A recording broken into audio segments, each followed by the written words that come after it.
নমস্কাৰ সকলোকে স্বাগতম জনাইছো মোৰ ইউটিউব চেনেল মৃণালছ ইনফিনিটিলৈ। আজিৰ এই ভিডিঅ'টিত গৰুখুটি উচ্চতৰ মাধ্যমিক বিদ্যালয়ৰ 53 সংখ্যক বাৰ্ষিক অধিৱেশন আৰু বঁটা বিতৰণী সভাৰ প্ৰথম দিনৰ কাৰ্যসূচীৰ কিছু দৃশ্যাংশ আমি দেখুৱাবলৈ যত্ন কৰিছো।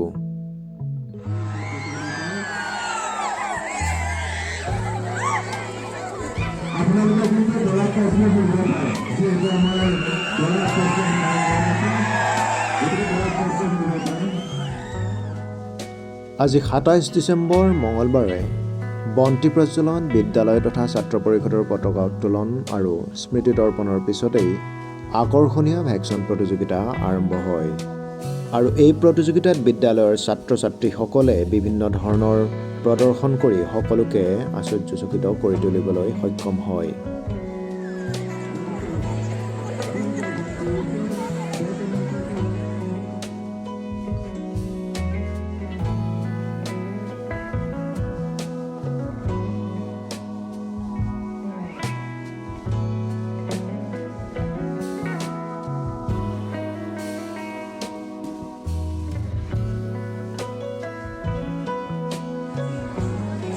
মাননীয় এই স্কুলৰ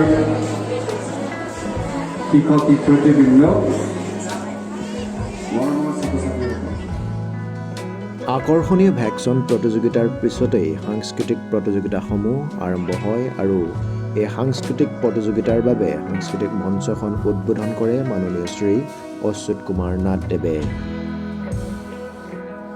এসময়ত গৰুখুটি উচ্চতৰ মাধ্যমিক বিদ্যালয়ত শিক্ষক হিচাপে কাম কৰা তথা বৰ্তমান পকাদলি উচ্চতৰ মাধ্যমিক বিদ্যালয়ৰ সহশিক্ষক মাননীয় শ্ৰী অচ্যুত কুমাৰ নাথদেৱে মঞ্চ উদ্বোধন কৰাৰ পিছতেই এটি গীতো পৰিৱেশন কৰে।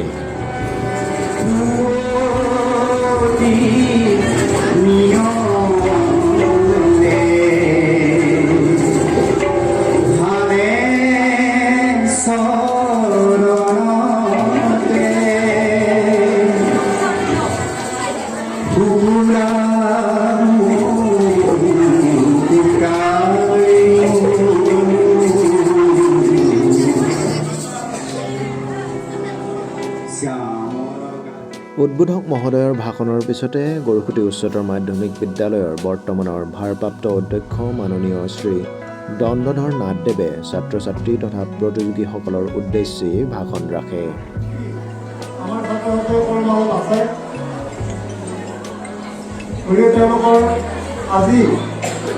তেওঁলোকৰ প্ৰতিভাসমূহ বিকাশ কৰাৰ এইখন এখন মঞ্চ। সেয়েহে ছাত্ৰ ছাত্ৰীসকলে নিজৰ নিজৰ প্ৰতিভা ভালদৰে যাতে বিকাশ কৰে, প্ৰতিযোগিতা কৰিলে এটা পুৰস্কাৰ পাব লাগিব এইটো কথা নহয়, প্ৰতিযোগিতাত যোগদান কৰাটোৱে ডাঙৰ কথা। কিছুমানে ভাবে যে আমি ক'ত পুৰস্কাৰ পাম, পুৰস্কাৰ পালাও নাপালাও পুৰস্কাৰ এজন বা দুজনেহে পায়, এজন দুজনে হ'লে অনুষ্ঠানটো হ'ব। গতিকে সকলোৱে যোগদান কৰিব লাগে, যিমান পাৰে সিমান প্ৰতিযোগী বেছি হ'ব লাগে আৰু সকলোৱে যোগদান কৰিব। ইয়াৰ পিছতে ছাত্ৰ ছাত্ৰীসকলৰ মাজত আধুনিক গীত প্ৰতিযোগিতা অনুষ্ঠিত কৰা হয়।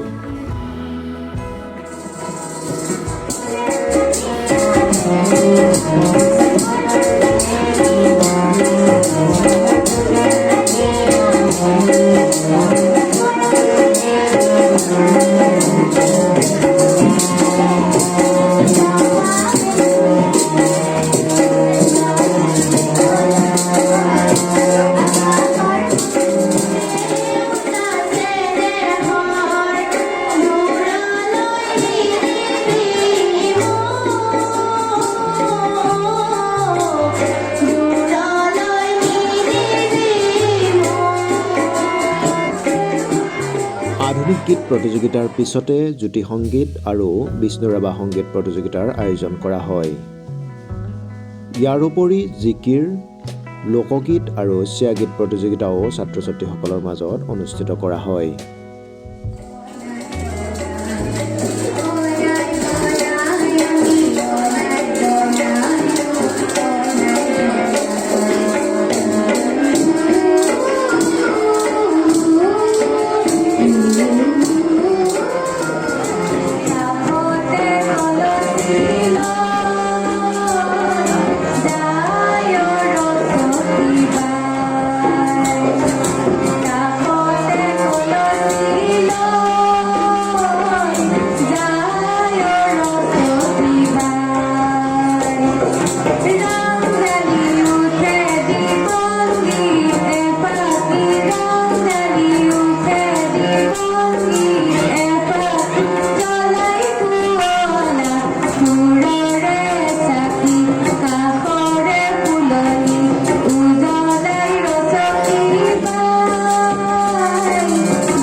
বিভিন্ন সাংস্কৃতিক প্ৰতিযোগিতাৰে আজিৰ দিনটোৰ সামৰণি কৰা হয় আৰু কাইলৈ সাহিত্য প্ৰতিযোগিতাসমূহ অনুষ্ঠিত কৰা হ'ব। ধন্যবাদ।